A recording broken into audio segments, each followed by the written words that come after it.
ሰላም ጤና ይስጥልን የጣና ቲቪ ተከታታይ ቤተሰቦቻችን እነሆ የሰዓቱን የጣቢያችን ዜና መረጃና ዜና ትንታኔዎቻችን ይዘንላችሁ ቀርበናል። አክብሮታዊ ግብዣችንን እያስቀደምን በቅድሚያም አበይቶችን እናቀርብላችኋለን። ብልጽግና ጠርቶት የነበረው የግዳጅ ሰልፍ ተበተነ። የግዳጅ ሰልፉን መበተን ተከትሎ በከባድ መሳሪያ የታጀበው ውጊያ መቀስቀሱ ተሰምቷል። የከባድ መሳሪያ አስተኳሹ በፋኖ ኃይሎች ቁጥጥር ስር ሲገባ፣ ውጊያው ግን አመሻሹን ድረስ እንደቀጠለ ነው። ቀዳሚ የግንባር መረጃችን ነው። የብልጽግናው ሰራዊት መናዱ እንደቀጠለ ነው። የዛሬውን የኮብለላ መረጃ የተለየ የሚያደርገው የአገዛዙ አየር ወለድ ሰራዊት የፈንጂ አምካኝ አነፍናፊ ውሻ በመያዝ ከነሙሉ ትጥቃቸው ፋኖን መቀላቀላቸው ነው። ሌላኛው የግንባር መረጃችን ነው። በአገዛዙ ፖሊስ በግፍ የተገደለውን የአዲስ አበባ ወጣት አስመልክቶ የአዲስ አበባ ሚዲያ ምክር ቤት በጉዳዩ ላይ አስቸኳይ መግለጫ ሰጥቷል። አዲስ አበባ ጥቁሮች በጥቁሮች ላይ የጫኑት አፓርታይዳዊ አገዛዝ የሰፈነባት ልዩ አፍሪካዊ ከተማ ሆናለች ያለው የሚዲያ ምክር ቤቱ ቀጣይ የትግል አቅጣጫዎችንም አመላክተዋል። ይደመጣል። የቤተ መንግስቱ የቅርብ ሰውና የጠቅላይ ሚኒስተሩ ወዳጅ የሆነው የሙዚቃ አቀናባሪ ካሙዙ ካሳ በ37 አርቲስቶች ክስ ተመስርቶበታል። ክሱን ተከትሎ በሙዚቃ አቀናባሪው ላይ የንብረትና የባንክ ሂሳብ እገዳ መጣሉ ተሰምቷል። አብራችሁን ስትዘልቁ ትሰሙታላችሁ። ሲአይኤ ኢራንን የተመለከተ አዲስ ግምገማውን ይፋ አድርጓል። በግምገማው መሰረት ኢራን በሆርሙዝ እቀባ ውስጥ 4 ወር መቆየት ስትችል የሀገሪቱ መንፈሳዊ መሪ ደግሞ ቁልፍ የአመራር ሚና ይዘዋል ብለዋል። ለሰዓቱ የመረጥንላችሁ ዜና ትንታኔያችን ነው። እነዚህንና ሌሎችን ይዘናል። አሁን ወደ ዝርዝር መረጃዎቹ እናመራለን። ብልጽግና ጠርቶት የነበረው የግዳጅ ሰልፍ ተበተነ። የግዳጅ ሰልፉ መበተንን ተከትሎ በከባድ መሳሪያ የታጀበ ውጊያ መቀስቀሱ ተሰምተዋል። የብልጽግናው አገዛዝ ዛሬ ግንቦት 1 ቀን በወሎ ቤት አማራ ወግዲ ከተማ የምርጫ ቅስቀሳ ለማካሄድ ጠርቶት የነበረው የግዳጅ ሰልፍ በፋኖ ኃይሎች ልዩ ዘመቻ መበተኑን የጣና ዘጋቢ ከአካባቢው ምንጮች አረጋግጠዋል። የፋኖ ኃይሎች ወደ ከተማዋ ዘልቀው በመግባት በፈጸሙት ልዩ ዘመቻ ሰልፉ ተበትኗል ያሉት የአካባቢው ምንጮች በአስገዳጅ ሁኔታ የወጣው ሕዝብ ያለምንም ጉዳት ወደ ቤቱ መግባት መቻሉን ገልጸዋል። ልዩ ዘመቻ ያረጋገጠው አፋብን ምኒልክ ህዝብ በበኩሉ በይፋዊ መረጃው ላይ እንዳመላከተው የ105ኛ ኮር የ45ኛ ክፍለ ጦር አርበኞች የግዳጅ ሰልፉ ከመካሄዱ በፊት የወረዳው ካድሬዎች ተከማችተው የነበሩበት አካባቢ ላይ ጥቃት በመፈጸማቸው ካድሬዎቹ የጠሩትን ሰልፍ ትተው ህይወታቸውን ለማትረፍ እግሬ አውጪኝ በማለት ሸሽተዋል ሲል የዘመቻውን አፈጻጸም አስረድተዋል። አገዛዙ ጠርቶት የነበረው የግዳጅ ሰልፍ የተበተነበት መሆኑን ተከትሎ በከባድ መሳሪያ የታገዘ ማጥቃት የከፈተ መሆኑን የፋኖ ምንጮች ገልጸዋል። ሆኖም በፋኖ በኩል በተሰጠው አጸፋ በአካባቢው የከባድ መሳሪያ ድብደባ ሲፈጽም ምሪትና ጥቆማ ሲሰጠው የነበረው አስተኳሽ በፋኖ እጅ ከፍንጅ መያዙን አክለዋል። ይህ ዜና በሚጠናቀርበት አመሻሽ ላይ ሞርተር 120ና ሌሎች ከባባድ መሳሪያዎችን በየአቅጣጫው እየተኮሰ የሚገኘው አገዛዙ ዋና አስተኳሹ በፋኖ ኃይሎች በቁጥጥር ስር የዋለ በመሆኑ ኢላማ የለሽ ድብደባ በመፈጸም ላይ መሆኑን የፋኖ ምንጮች ለጣና ዘጋቢ ገልጸዋል። ይህ በእንዲህ እንዳለ የብልጽግናው አገዛዝ በላስታ ቡግና ወረዳ ቅዱስ አርቤ ከተማ ላይ ንጹሃንን በድሮን ማጥቃቱን የአካባቢው ነዋሪዎች ለጣቢያችን አረጋግጠዋል። በሰሜን ወሎ አስተዳደር ዞን ላስታ ቡግና ወረዳ ቅዱስ አርቤ ከተማ ላይ ንጹሃን አማራዎች ላይ ያነጣጠረ የድሮን ጥቃት ተፈጽሟል ያሉት የከተማው ነዋሪዎች ጥቃቱ ሚያዝያ 29 ቀን ከረፋዱ 3 ሰዓት ላይ የንጹሃን ግለሰብ መኖሪያ ቤት ላይ ጥቃቱ የተፈጸመ ሲሆን ሙሉ ግቢው በድሮን ጥቃቱ መውደሙን ነው የገለጹት። በደረሰው ጥቃት 6 ንጹሃን አካላቸውን ከአካላቸው መለየት እስኪሳን ድረስ ተበጣጥሰው የተገኙ ሲሆን ከ12 በላይ እንደቆሰሉ በጥቅሉ የግቢው ተከራዮች በሙሉ በሚባል ደረጃ ሞትና ቁስለኛ መሆናቸውን የቡግና ወረዳ ቅዱስ አርቤ ከተማ ነዋሪዎች ለጣና ገልጸዋል። ይህንን ግፍና መከራ አድርሶም እርካታ ያላገኘው የብልጽግናው አገዛዝ ጦሩን ወደ አካባቢው በመላክ ጥቃቱን ፋኖ ነው የፈጸመ በሚል ከአማራ ወግና ባህል እምነትና እሴት ባፈነገጠ መልኩ ደብር ቤተክርስቲያን ላይ ትኩስ መካነ መቃብር በመቆፈር ፎቶና ቪዲዮ ቀረጻ እንዳካሄደ ታውቋል። በሌላ የግንባር መረጃችንም የአገዛዙ አየር ወለድ ሰራዊት የፈንጂ አምካኝ አነፍናፊ ውሻ በመያዝ ከነሙሉ ትጥቃቸው ፋኖን መቀላቀላቸው ተሰምተዋል። አፋብን የሰጠውን የምህረት አዋጅ በመጠቀም በሸዋ ጠቅላይ ግዛት በተለያዩ ከተሞች የከተመው የ112ኛ አየር ወለድ ኮማንዶ ክፍለ ጦር የ5ኛ ሻለቃ መከላከያ አባላት ከጣርማበር ወረዳ ከነሙሉ ትጥቃቸው እየፈረሱ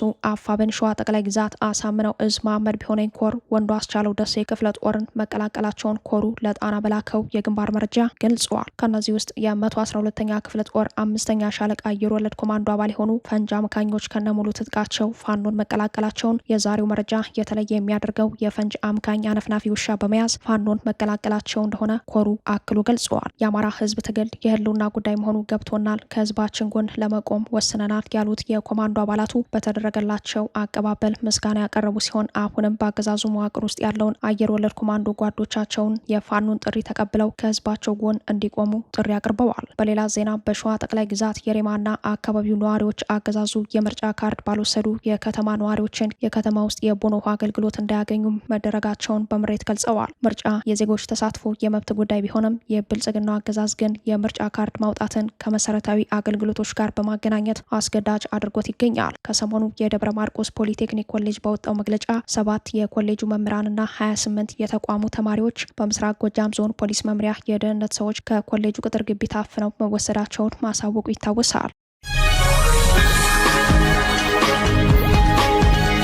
በአገዛዙ ፖሊስ በግፍ የተገደለውን የአዲስ አበባ ወጣት አስመልክቶ የአዲስ አበባ ሚዲያ ምክር ቤት በጉዳዩ ላይ አስቸኳይ መግለጫ ሰጠ። ባለፈው ሚያዝያ 26 ቀን 2018 በይፋ የተመሰረተው የአዲስ አበባ ሚዲያ ምክር ቤት ዛሬ ግንቦት 1 ቀን በወጣው አስቸኳይ መግለጫው ላይ እንዳመላከተው የአዲስ አበባ ሕዝብ በሟች ተገኝ ባልቻ ላይ የተፈጸመውን የግፍ ግድያ አደባባይ ወጥቶ መቃወሙ የሚደነቅና የሚደገፍ ነው ብለዋል። ከትናንት በስቲያ ማለትም ሚያዝያ 29 ቀን በአዲስ አበባ ጉለሌ ክፍለ ከተማ በተለምዶ ሽሮ ሜዳ ተብሎ በሚታወቀው ነባር ሰፈር በቤተሰቡ በወዳጆቹና በማህበረሰቡ ዘንድ መልካም ስም የነበረው ታታሪውና ታዳጊው ወጣት ተገኝ ባልቻ የከተማዋን ነዋሪ በጠላትነት እንዲመለከት የጥላቻ ትርክት በተጋተው የአገዛዙ ፖሊስ በ4 ጥይት በግፍ ተደብድቦ ለህልፈት ህይወት ተዳርጓል ያለው የምክር ቤቱ መግለጫ ሟች በግፍ የተገደለው በጠራራ ፀሐይ በህግ ቁጥጥር ስር ሆኖና በፖሊስ ጣቢያ ውስጥ መሆኑ ድርጊቱ የአዲስ አበባን ነባር ህዝብ ከመጥላት የመነጨ እንደሆነ በመግለጫው ላይ አመላክተዋል። ሟች ወጣት ተገኝ ባልቻ እስከ ቅርብ ጊዜ ድረስ የሀገር ባህል ልብሶችን በመነገድ ስኬታማና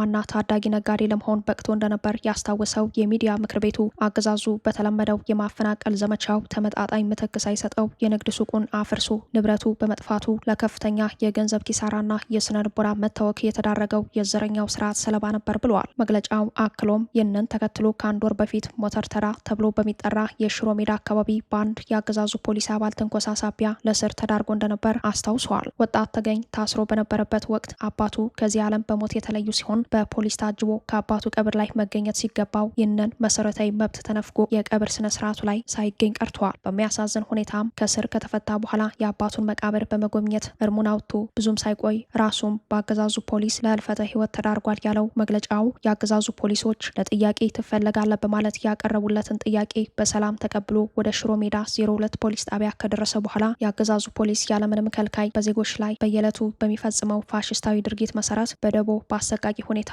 ከተደበደበ በኋላ በክላሽ ጥይት በግፍ መገደሉ የአዲስ አበባ ሚዲያ ምክር ቤትን ለላቀ ትግል የሚያነሳሳ እጅግ የሚያሳዝን አረመኔያዊ ድርጊት ሆኖ እንዳገኘው ገልጿል። ይህን ፋሽስታዊ ድርጊት ተከትሎ ብዙ ግፎችን ተሸክሞ የኖረው የአዲስ አበባ ህዝብ ተቃውሞውን ለማሰማት በተወሰነ ደረጃ በሽሮ ሜዳ አካባቢ ወደ አደባባይ ወጥተዋል። በዚህ የተደናገጠው አገዛዙ የሟችን ስም ለማጠልሸት የተለያዩ የሐሰት ትርክቶችን እየፈጠረ በመገናኛ ብዙኃን እያሰራጨ ይገኛል ያለው የሚዲያ ምክር ቤቱ የአዲስ አበባ ህዝብ ከተጋረጠበት የጄኖሳይድ አደጋ በተጨማሪ በጥላቻ የታወረና እጅግ ዘረኛ የሆነ ኦህዴዳዊ አገዛዝ ተጭኖበት የአገዛዙን ቀንበር በልዩ ሁኔታ የተሸከመ መሆኑን መላ ኢትዮጵያውያንና የዓለም አቀፉ ማህበረሰብ አጽንኦት ሊሰጡት ይገባል ብለዋል። አዲስ አበባ ጥቁሮች በጥቁሮች ላይ የጫኑት አፓርታይዳዊ አገዛዝ የሰፈነባት ልዩ አፍሪካዊ ከተማ ሆናለች ሲል የሚቀጥለው መግለጫው ከተማዋ በወታደራዊ አገዛዝ ስር እንደወደቀች አመላክቷል። በተለይም የመከላከያ ሰራዊቱ ሌተናል ጀነራል አስራት ዲኔሮና ጦፊቅ መድድ በጠቅላይ ሚኒስተሩ ሸዋሚነት የአዲስ አበባ ፖሊስ ኮሚሽነርና ምክትል ኮሚሽነር ሆነው ከተመደቡ በኋላ ከተማዋ እንደ አማራ ክልል ከፖሊስ ይልቅ በወታደራዊ ጥበቃ ስር እንድትሆን በአገዛዙ መወሰኑ በገሃድ ታይቷል ሲል የአዲስ አበባ ሚዲያ ምክር ቤት አሁናዊ የከተማዋን ገጽታ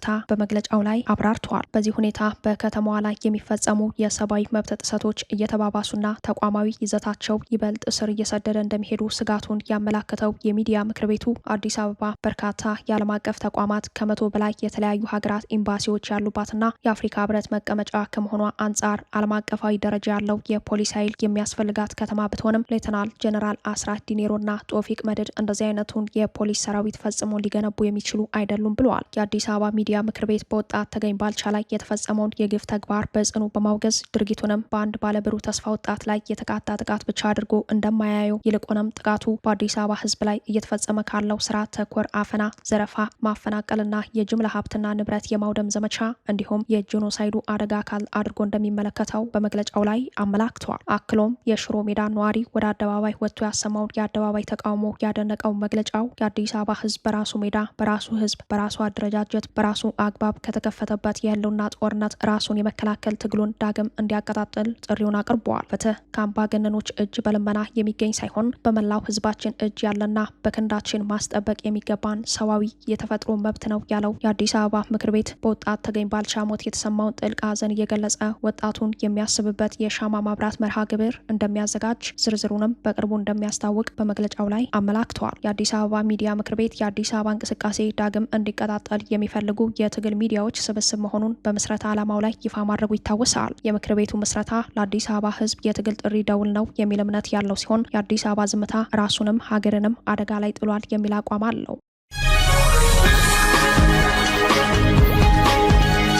ቤተ መንግስቱ የቅርብ ሰውና የጠቅላይ ሚኒስትሩ ወዳጅ ሆነው የሙዚቃ አቀናባሪ ካሙዙ ካሳ ከ30 በላይ በሆኑ አርቲስቶች ክስ ተመሰረተበት። ክሱን ተከትሎ በሙዚቃ አቀናባሪው ላይ የንብረትና የባንክ ሂሳብ እገዳ መጣሉ ተሰምተዋል። የቤተ መንግስቱ የቅርብ ሰውና የጠቅላይ ሚኒስትሩ ወዳጅ ሆነው የሙዚቃ አቀናባሪ ካሙዙ ካሳ አገዛዙን በመጠጋት የተለያዩ የኪነ ጥበብ ስራዎችን በመስራት ከፍተኛ ሀብት በመፍጠር ላይ እንደሚገኝ የቅርብ ሰዎቹ ይናገራሉ። በተለይም ኢትዮጵያ በተሰኘው የባህል ማስተዋወቅ ፕሮጀክት ላይ ከአገዛዙ ከፍተኛ ገንዘብ እንዳገኘበት የሚናገሩት የመረጃው ምንጮች በዚሁ ፕሮጀክቱ ዙሪያ ተሳታፊ ከነበሩ በርካታ አርቲስቶች ጋር በገንዘብ ክፍያ እንደተጋጨ፣ ይህንን ተከትሎም በሙያ ባልደረባዎቹ የ30.8 ሚሊዮን ብር ክስ እንደተመሰረተበት ገልጸዋል። ካሙዙ ካሳና ድርጅቱ ሻኩራ ፕሮዳክሽን ክስ የተመሰረተባቸው ከ30 በላይ በሚሆኑ አርቲስቶች እንደሆነ ታውቋል። ክሱ ከፍተኛ ክስ የሚባል ነው የሚሉት የመረጃው ምንጮች የፌዴራል ከፍተኛ ፍርድ ቤትም በአቀናባሪውና በድርጅቱ ንብረቶች ላይ የ20 ቀናት የእገዳ ትዕዛዝ ማስተላለፉን ለጣና አረጋግጠዋል። የክሱ መነሻ ሲያስረዱም ክሱ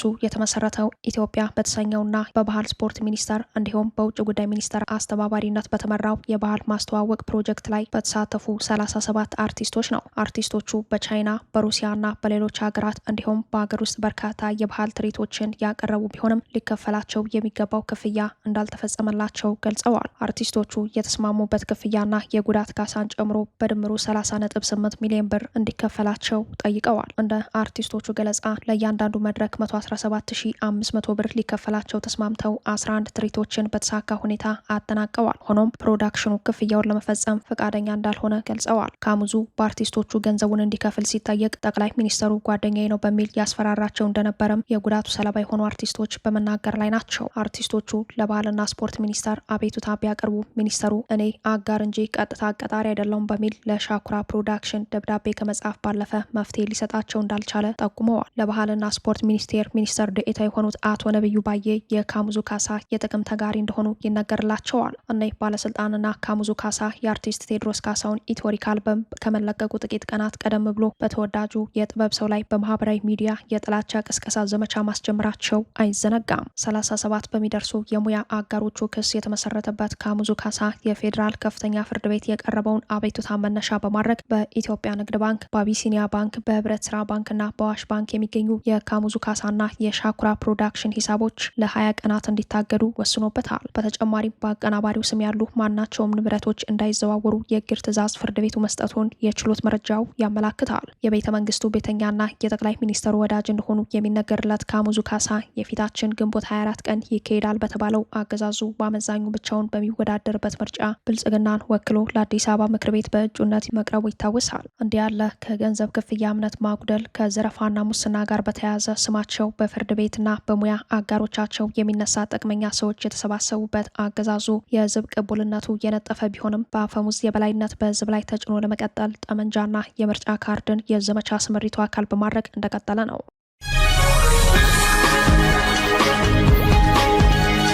ሲአይኤ ኢራንን የተመለከተ አዲስ ግምገማውን ይፋ አደረገ።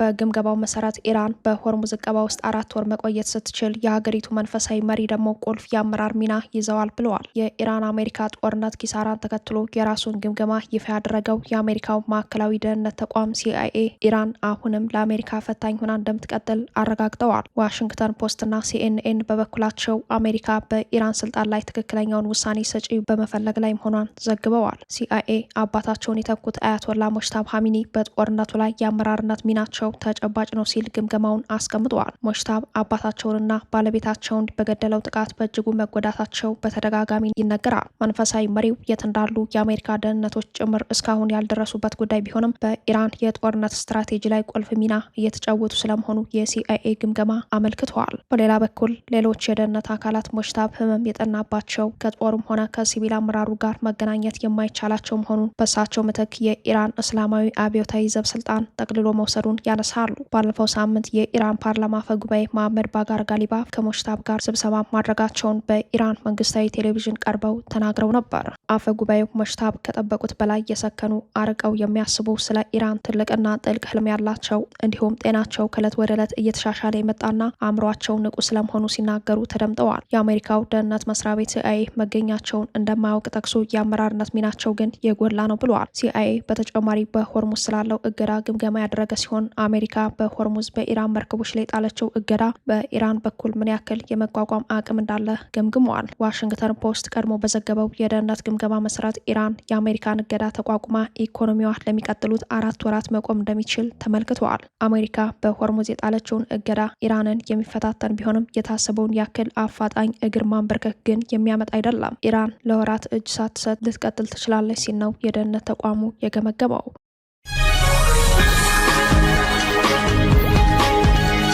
ክቡራትና ክቡራን ቤተሰቦቻችን ለሰዓቱ የተሰናዱት መረጃዎቻችን እየተከታተሏችኋቸውን ይመስሉ ነበር። አብራችሁን ስለቆያችሁ ልባዊ ምስጋናችን ድረሳችሁ እያለን የጣና ቲቪ ወቅታዊ ዜናዎች፣ ትንታኔዎችና ልዩ ልዩ ፕሮግራሞች እንዲደርሷችሁ ቻናላችን ሰብስክራይብ በማድረግ ቤተሰብ ይሁኑ። በተሳትፎ የትግል ሚዲያው እንዲያጠናክሩ ጥሪያችን እናቀርባለን። ጣና ቲቪ ከሀቅ ጋር